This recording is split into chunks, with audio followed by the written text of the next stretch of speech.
So let's get ready for basic training. Basic training is a program of physical and mental training required in order for an individual to become a soldier in the United States military. It is carried out at several different military bases around the United States. Basic training is designed to be highly intense and challenging.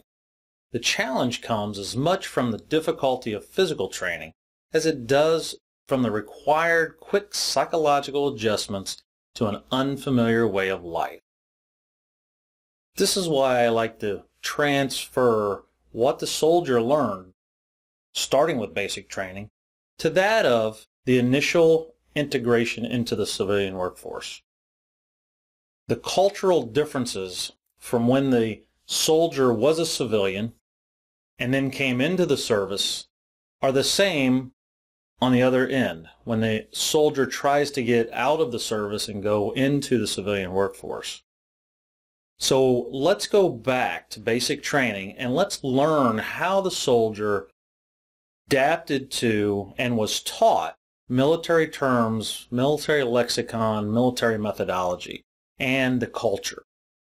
And let's leverage that in the future. Basic training is divided into two parts. You have basic combat training and you have individual advanced training.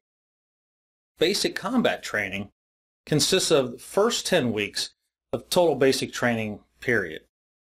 And this is similar in all military recruits. This is where individuals learn about the fundamentals of being a soldier, from the basic combat techniques to the proper way to address a superior.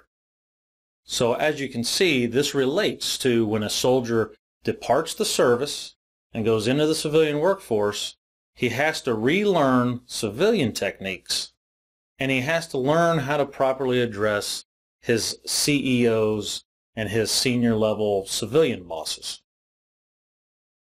Basic combat training is also where individuals undergo rigorous physical training to prepare their bodies and their minds for an eventual physical and mental strain of combat.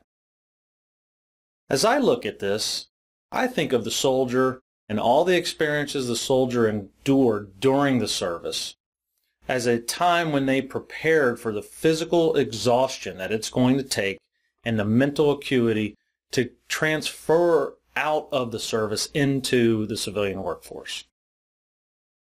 One of the most difficult and essential lessons learned in the basic combat training is self-discipline, as it introduces prospective soldiers to a strict daily schedule that entails many duties and high expectations for which most civilians are not immediately ready.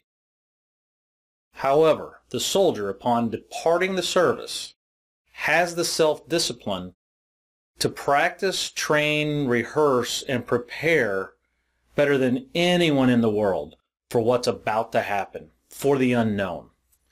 They've been accustomed to it. They've been indoctrinated into that type of atmosphere because they've had to perform that way in many of their jobs and in deployments.